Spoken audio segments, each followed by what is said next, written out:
Good evening, everybody. Welcome. Episode 10. This episode is brought to you by Porterville Wholesales. Are you trying to get that summer yard ready? Trying to get that summer house ready? All the friends gonna come over and see it. My boy Ray down at Porterville Wholesale has got you. He's got all the outdoor stuff you're gonna need, like lawn equipment. He's got paint sprayers, outdoor patio sets, indoor, outdoor lighting. Get that backyard ready to barbecue. Go down to 1902 West North Grand in Porterville, California, or go check out my Facebook page. Order online on my Facebook profile. You can go find him or go to my Facebook group. He's right there. So how you guys doing tonight? I'm your host, Patrick. Today I'm going to bring you some more news. We're going to go over some more things, get some more news during the middle of the week, and then I want to bring you some more local and then NFL sports. I feel like that would be the way to go tonight. So, also today is now, What's Up Wednesday. So, What's Up Wednesday is going to be something where, you guys ask me questions, whether it's on Facebook, Instagram, Twitter, whatever it is, YouTube. Ask me questions. I'm going to start, answering them on Wednesdays. We'll make that a big segment. I mean, who knows if it's big enough, maybe it'll take over, doing news or sports that day and make that into a new segment because I'd love to hear what you guys want to know and want to hear. It's just some opinions. So this last one, I got one question for What's Up Wednesday, and my boy Tim wrote me on my Facebook group and asked, with the possibility of Elon Musk buying out Twitter, do I think it's better or worse for free speech? And in my opinion, honestly, I feel as if it's going to be a better thing for free speech. I mean, I know a lot of people feel like Elon Musk is a little bit of an arrogant person who walks around, thinking he's better than everybody else. And maybe low key he does, but at the same time, you've got to understand the mind that this guy has, and in order to be the kind of person that he is, you kind of have to walk around with a little bit of a chip on your shoulder, thinking, "Hey, I'm the best," and especially when you come from the bottom, and that's what you got to do. When you work hard and you get to where you are, that's what happens. And so he's made his way up the chain a little bit by supposedly saying what he wants in the wrong moments and thinking it's okay. And so people have censored him and or other people, and Twitter being a big one. So him buying back Twitter, or buying out Twitter, is what I meant to say, would be something to me as giving him the opportunity to not pick on people in a way, but to let himself, as in others, have a way of speaking without being censored and making it into propaganda. Like they were censoring certain things, so you'd lean one way or the other, and I think that's not okay.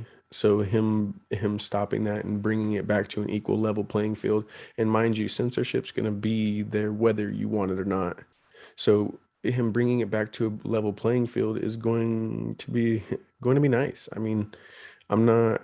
I could definitely see him bringing back somebody like, for instance, Donald Trump onto Twitter, and you know, but with limitations.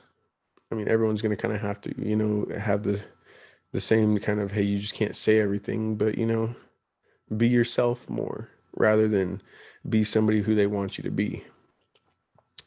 So moving along to California, Associated Press has reported stuff that wildfires have caused snow to melt faster from having no tree cover, and also the darkness from the burnt trees is causing snow to melt faster due to the reflection of the blackness or the darkness on the tree. Makes total sense to me. I understand it's kind of like a polar bear and it reflects off of the surface that it sees. So if you're sitting here and you've got a bunch of burnt trees around you, not only is the sun going to absorb to that black more, but when it reflects off the tree itself, let alone the reflection of what is going on in the ice or the snow, then it's going to hit it faster and harder. I mean, think about it like this. Ooh, excuse me. But when you're out in the ocean and you're in the water and you come up and the water's still on your skin, and the reason you get burnt more or faster is because that water starts acting like a magnifying glass. So when it's magnifying a darker color, it's probably going to absorb more light, which means it's going to absorb more of the UV rays, in my opinion. This year is going to be pressing for us in California. I mean, we're losing out on a lot of precious water this year. They say, like I said, it's melting faster than it should, which means we're not going to have it at the times that we need it most. This year's looking like we're going to have another dry summer, which means drought number 3 is on the way. And in fact, I'm so glad I said that. Governor Newsom is investing $5 billion in the next 3 years into water supplies and natural energy. It's getting bad. I mean, we've gone through 2 droughts, 2 years of droughts. We're about to go through a third. We're preparing for it. We've got to do something. I mean, we're losing out on crops. You can see it when you go into the grocery stores. We're losing out on crops. You got to think they can't give enough water to the animals or the livestock, which means less food, not only for everybody but for everybody. You know what I mean? Like, that's less food. Can't grow as much, can't water the plants as much. So they're farmers are cutting back. They're literally cutting back. They're like, hey, we can't do it. Sorry. You have to deal without. Things are going bad. We need help. So this $5 billion getting invested into water supply and natural energy is a great thing. I think it's going to be wonderful. I hope we figure something out. I just don't want it to be more taxes. And don't get me wrong, but Newsom has a way of giving us taxes on a lot of things as of right now. So I wish, we would just kind of slow that down. And that's, leads me to my next point, that USA Today's Jordan Mendoza stated that California, Hawaii, and Nevada remain the only states averaging $5 a gallon as of Wednesday, with California averaging the nation's high of $5.69. $5.69. That is insane. I'm paying dang near $12 for 10 or for 2 gallons. Oh my God. I remember I was talking to somebody earlier and it struck me so hard because he was like, oh yeah, it used to take $50 to fill up my tank and drive. And I'm like, bro, I remember when it used to be $20 to fill up my tank. And that, mind you, I'm not that old, so it wasn't that long ago. Like that wasn't that long ago. And now, oh, you get a small tank and it still takes you 80 to $100. Like, oh my God, what are we doing? This is insane. And Newsom is still sitting here trying to push across the same bill, to trying to help us out. I had nothing, no more news on it. It's been still stuck where it's at. I don't see it moving anytime soon. So I don't know what help we're gonna get, and hopefully we figure something out soon. Because I'd like some help. Gas is expensive for me, and I got a family of 5 to move around, so it's a little hard, you know. Uh, it's not easy for us, and I'd love if Newsom could do something about it. Moving on from there, we'll go into hits a little bit of local sports. I mean, I have to catch up on most of this stuff. I haven't been there. So, I mean, if you guys want to, let's all go do it. I'm going to state this a couple times, but let's all go out and hang out and do this stuff. Go check out the Condors games. Condors are getting at it right now. They're breaking for the playoffs. They might be in the playoffs if I don't know yet, but they won their last game 2-1. Close game. It seems like it was a great game. They're going to play. What is it? I don't quote me, maybe Friday and Saturday, something like that. But they're playing a couple more home games. and then an away game, and then another home game. If you guys want to hit me up, let's go support them. I'm down to try and get out there. I'll see which games I can get to right now. It'd be cool. Maybe take the fam bam out there, go have some fun. Something to do. Get out. We're in Bakersfield, guys. Don't get stuck. Let's come together as a community. Let's have some fun. Also, baseball is in full swing everywhere right now.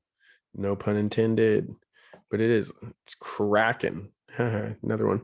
But no, like for real, like I know college and high school is out there doing their thing. Let's do that. Let's go check them out. Somebody hit me up. Who's got a good one to go watch? I want to see some good teams. I want to see some good players. I want to see something happen. I mean, shoot, I used to play baseball. That shit was fun. Excuse my language, but it was fun. So let me know who is out there doing something crazy. I'd love to go check them out. Maybe just say what's up. Now we're going to jump into the NFL.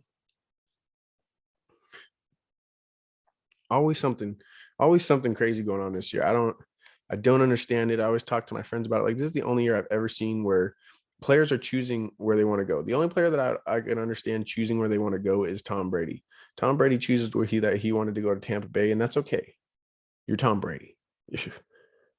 You're an anomaly and on top of an anomaly. You know what I mean? Like you're just somebody that's there that is never gonna be there again. I'm sorry. So it's Tom Brady. But all these other players choosing where they want to go, I don't think that's how the game is played. You know, like it's never been played like that before. And why should it be played like that now? I don't get it. But Debo Samuel over here is now demanding a trade from the 49ers and not wanting to discuss why he wants to be traded, which makes me feel like one of two things. One, he either wants, and this is going to be my guess, but one, he either wants just too much money and the 49ers not willing to pay him. And I think he said somewhere upwards of 24 million, which I do not think he is worth. Okay. 24 million a year, that's a lot. At the end of this contract that he wants, that could be anywhere from $4 million more than I think you're worth. And who knows about that? I think you're worth about 19, 20, but $4 million more than you're worth, upwards of, 20 million more dollars than what you're worth. So that's a lot. Now, don't get me wrong. If you want to have an incentive of playing a certain amount of games or, doing whatever, because he's getting a little injury prone. Now you got to show me a year where you're going to play as good as you did last year while staying in the whole year. That's something. For instance, you want to tell me somebody? You want me to tell you somebody? Wow. Ja'Marr Chase, right there. Instance. He's there all year long. What are you going to tell me? He wasn't? Bullshit. You know what I mean? Somebody like that. I mean, when stuff's going good for your team, you need to be there the entire year. Yes, I can understand if you guys have won a lot and you're taking the last game off or something like that, or playing a little bit easier because you don't want to get injured. That's understandable. But I want to see somebody that's got the heart to fight all year long. You know what I mean? Like, that's the person that I want on my team. I don't want somebody that goes, "Oh, dang, my big pinky toe is hurting on the right side, and my fingernail on my left pinky hurts, so I don't want to play today. Put me out 2 weeks, coach." I don't want somebody like that. I'm sorry. I mean, back in the day, you don't play. You play through so many injuries when you're young. It's just like, screw it, let's go do it. And yeah, I get it. When you get older, it's a little bit harder to heal from. But at the same time, like, I'm gonna throw this one at you, Kobe Bryant. I'm gonna tear my Achilles and walk over to the fucking free throw line. Excuse my language on this one. Gets me good.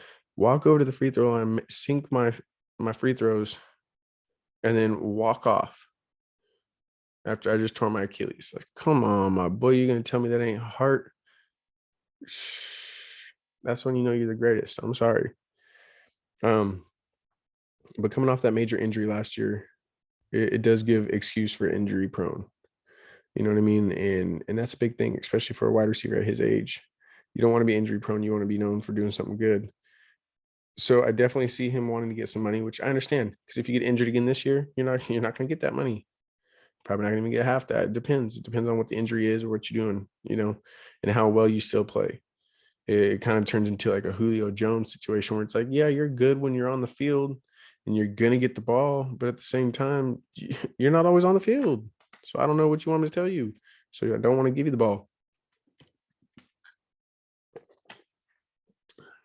But as far as that, like, Again, I think you're worth about maybe 19, 20 million. I don't think Christian Kirk is worth that much as a thing. And he screwed it up for everybody. And so I think that's where it went wrong. But a couple places I could see him going would be the Chiefs, the Packers, the Patriots, and the Jets. Chiefs would be perfect. I mean, they don't have a number one wide receiver, so he could go over there and he'd still be like a number one, number two, number three, all situation together with the people that he is. And that reminds me of a good situation when the 49ers had Emmanuel Sanders, because when they had that going and Debo was basically a number two receiver, he was balling out, and that's where he needs to be at again. He needs to be a number two receiver. He's not the best number one. And I feel like that's why, and I might get a lot of controversy for this, but I feel like that's why you had to bring him into the backfield in order to play. Okay. You had to get him the ball somehow. And when you had the ball in his hands, he was unstoppable almost.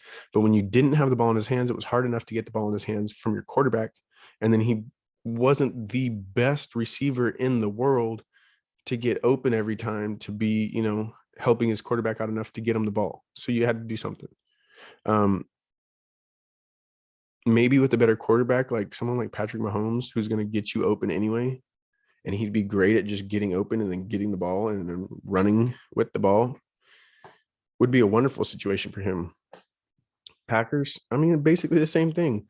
But the one big thing is like, do you want to play with Aaron Rodgers? And that's something that people don't typically, I guess, want to do. So do you want to play with Aaron Rodgers? But them picking somebody maybe up in the draft, getting a couple picks in the draft, that would be perfect for them. Grab a couple receivers, put around him. You're playing with Aaron Rodgers. They got a pretty decent offensive line. Pick up maybe with somebody else, but they also got to pick up a little bit of a defense in the draft, which that'd be a big thing for them. So it wouldn't be a bad idea picking up somebody like Debo Samuel, especially when they got another draft pick for Devontae Adams. They got another two draft picks. One's a first, one's a second. So might as well use one of them. I'd trade 2 seconds for Debo, and that's it. That's maybe it. Maybe it. Yeah. I don't know if I'd trade a first. I don't think he's worth a first. And if he's worth a first, he's worth a first. Nothing more. And that's my opinion on it. Patriots, I could definitely see. I mean, they need a receiver. Mac Jones over there. You know what I mean? He can do pretty good, and we'll see how he does. But if you give him another receiver and somebody like that, he might just ball out. Never know. He's got a good head on his shoulders for doing what he's doing, and they already got a good defense. So having them come on offense, I mean, yeah, they need to pick up an offensive lineman during the draft, because obviously they lost one because of Tom Brady. But if they pick up an offensive lineman, they might as well, they'll be perfect. I could definitely see him going to the Jets. Jets are looking for a huge splash player right now, and Debo Samuel might just be what they want for a splash player, but I don't think he's going to be the splash player, and they need to be picking up somebody in the draft. Offensive line, receiver, running back, more offensive line, receiver, and running back. I mean, pick it up. They don't have enough of it. That's dang sure. So, hey, I told you guys I would get into the AFC North. I haven't done it. I'm going to get into it today. We're going to hit this one. Let's try and hit this one quick. I'm already thinking I'm going over time here, so I'm behind. Let's go. We'll start off with the Steelers. And again, I'm going to say, condolences to this family and to this person. You know what I mean? Watch over your family and take care of them. But as QB Dwayne Haskins, he was signed original round restricted free agent tender worth $2.54 million. And that was from Tom Pelissero. I mean, don't get me wrong, but this was his year to maybe shine. And a lot of people were talking about, oh, he had mental problems. No, this guy was golden, man. And this is why I think it happened, is because you got to think a lot of the good ones, they take the young, the good die young is what a lot of times it's said. And this guy was supposedly golden everywhere, just a golden boy, you know what I mean? And I'm not saying that in a bad way, but what I'm saying is like he was just carrying nice. He was there for you. He was, that guy that you wanted to be around, is what everybody says. And he ran out of gas, probably tried to do the best he could to be like, I don't want to bug nobody or something like that. You know what I mean? That's where my head goes when I see this thing right now. And I reported it earlier, but he ran out of gas, tried to run across the freeway, probably got hit, and it's sad. So again, I'm gonna say this because I always say it, but be careful. Things happen faster than you think. So please, I'm not saying don't do them, just be careful. They also signed QB Mitchell Trubisky, who's now going to probably obviously be their starter this year. He signed to a 2-year, $14.25 million contract worth up to $27 million with incentives. I said at the beginning, probably it's in like my first podcast, I think, that I didn't think Mitchell Trubisky, when he got signed by the Steelers, was going to make over 10 million a year. 14.25, you're making 7 million a year, right? Now, the one that does get me is the 27 million if he makes the incentives. And that gives you up to 13.5. That's okay. If you're making those via the incentives, which means you're doing good, then you're going to be worth that. So that's going to be okay. They also trying to help him out, obviously, by picking up a wide receiver like Miles Boykin from the Ravens. I mean, that's not going to be too bad of a pickup. He wasn't too great, but I mean, as long as you can kind of he's already got some people over there. Maybe pick somebody up during the draft. Because I mean, set up for next year if you're going to use Mitch Trubisky as a stopgap. And they also pick up. I'm not even going to say his first name, but the offensive tackle Okafor. They re-signed him to a 3-year, $29.25 million deal worth up to $20 million guaranteed. So that's pretty good. And that was by Garofalo. I can never say his name either. But then they also got offensive guard James Daniels, signed a 3-year, $26.5 million deal. And that was by Pelissero and Garofalo. So that's good for them. Obviously, like I said, the Steelers this year in the draft don't really need to pick up too much. They've got a pretty set squad, but at the same time, I could definitely see them picking up a couple things on defense, which usually they got a pretty defensive minded head coach anyway. So they're going to be pretty good. I think they're going to be better this year than they even were last year, just for the simple fact of, and I'm not saying this in the wrong way, but getting Ben out of there, he just, he's getting older and he couldn't move. He just couldn't move. Then we'll jump into the Browns, and you all know where we're going to start. This is obvious. And I mean, but the Browns have picked up crazy offensive season, weird at that. So the Browns have picked up QB Deshaun Watson. Obviously, they acquired him in a trade with the Texans. And got also a 2024 6th-round pick in exchange for 3 first-round picks that are going from 2022 to 2024. So they've got all 3 of those first-round picks, a 3rd-round pick in 2023, and 2 4th-round picks, 1 in 2022 and 1 in 2024. So also, the Browns are going to pay Watson a whopping 5-year, $230 million guaranteed contract. And this was all reported by Rappaport and Pelissero. But it's like, gosh, dang. And I've been cussing enough, so I'm not going to there. But at the same time, they have gone out and above. Some of these organizations are going to look at this and be like, holy crap, like, I can't believe you did this. Thanks so much for doing that. The one weird thing that I am going to say, though, about this team, the Cleveland Browns, is the next 2 pickups they got on here for me are both QBs, Jacoby Brissett and Josh Dobbs. They picked up Jacoby Brissett, signed him to a 1-year, $4.65 million contract. I mean, you might remember him back in his days playing with the Colts or something. I think he played with the Miami Dolphins last. But it's like, he's going to be a backup. You're definitely a backup. $4.5 million guaranteed. That's a good backup money, and that's what you are, as a good backup. I'm not saying you're the best backup, but you're a good backup. You can come in and maybe win a game. Out of 3 games, I think you could win 2 and lose 1, but you're like on a 50-50 chance of losing 2 and winning 2. You know what I mean? So that's where you are. And then QB Josh Dobbs signed to a 1-year deal. Like, another good pickup that they did get, though, and obviously you can see that they're getting a lot of offensive players, is wide receiver Amari Cooper, who they acquired in a trade with Dallas Cowboys in exchange for a 2022 5th-round draft pick and a swap of 6th-round picks. I don't think the Browns are going to have any draft picks for the next 4 years. But then you got wide receiver Jakeem Grant, signed a 3-year deal worth up to $13.8 million via Tom Pelissero. I mean, picking up a Cooper and Grant, it's not too bad of a pickup. You know what I mean? Like, that's not the best pickups in the world, but they're not bad. And especially when you got Deshaun Watson, who could play balls to the wall or lights out, you know what I mean? And you don't know. We just don't know yet. And that's the hardest part, is trying to find out what's going to really happen.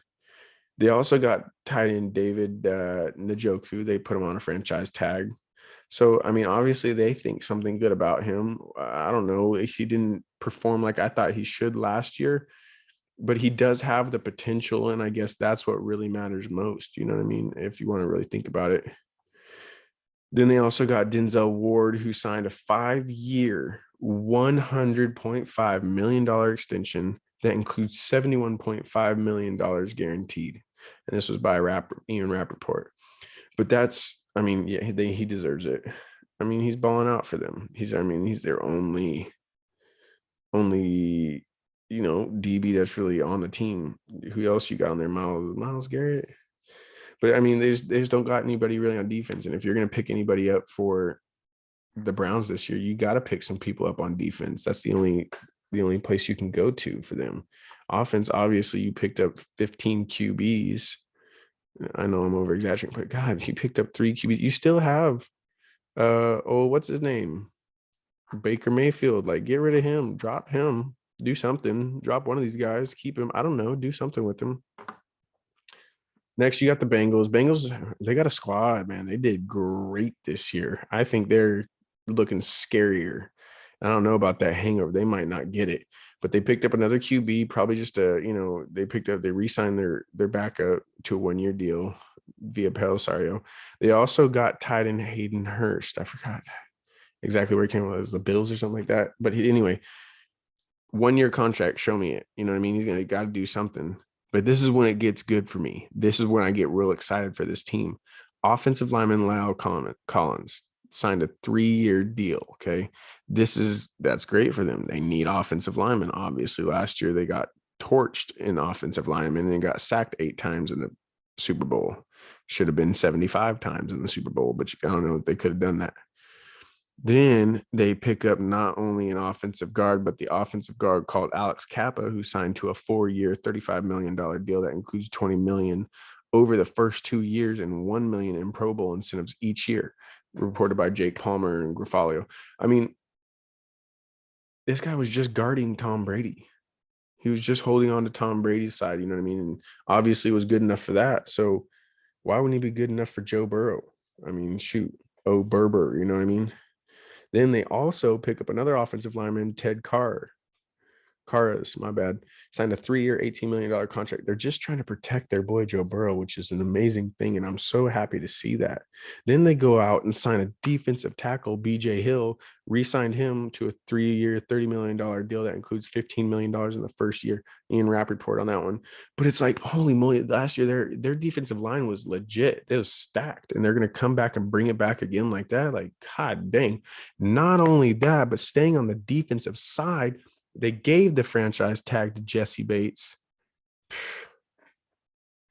Like they're coming back. I don't think they're losing a step. So let's hit this last one up. Definitely gone over in time, but it's gonna be the Ravens. They didn't do as much as I felt like they could have, but also at the same time, I don't feel like they really needed to do too much. People are overthinking what they had last year, but last year they had a whole bunch of injuries. So they didn't really need much. They just needed their people back. I mean, they picked up a fullback, Patrick Richard, signed a 3-year deal, let the team let that one out. Then they go out and get an offense. I mean, this is cool for them. I'm glad they got an offensive tackle, Morgan Moses, signed a 3-year, $15 million deal. I mean, you got to think that was Grafalo. You got to think they just lost theirs to the Chiefs. You know what I mean? So then you got the defensive tackle, Michael Pierce, signed a 3-year, $16.5 million contract, Ian Rappaport. That's going to be good for them. Then the defensive lineman, Calais Campbell, obviously re-signed a 2-year, $12.5 million deal. He's getting Rappaport on that one too. He's getting older, but at the same time, he's still playing well. Just keep a good defense going. I mean, then they got linebacker Josh Baines, re-signed him on a free agent deal. But then this is where I feel like they stepped up the most. And this was reported by Ian Rappaport. But Marcus Williams, my boy Marcus Williams, signed a 5-year, $70 million contract that includes $37 million guaranteed. Okay. That's a piece they needed. They've been looking for somebody that's going to be an over-the-top single high free safety for a long time. And picking him up is going to set that team up the right way. I feel like now they're going to be able to play the defense that they really were set out to play. And it's going to look scary. So we're going to see how they look this year. If they're going to pick up anybody, Maybe who would you pick up for them? I mean, they got a lot. Maybe another linebacker because I don't think old boy from LSU played the way he should have last year, which was a big thing. Patrick Queen. So I don't think he played the way he should have. Maybe give him another year and find out, and then trade him off. Maybe he'll find a better spot.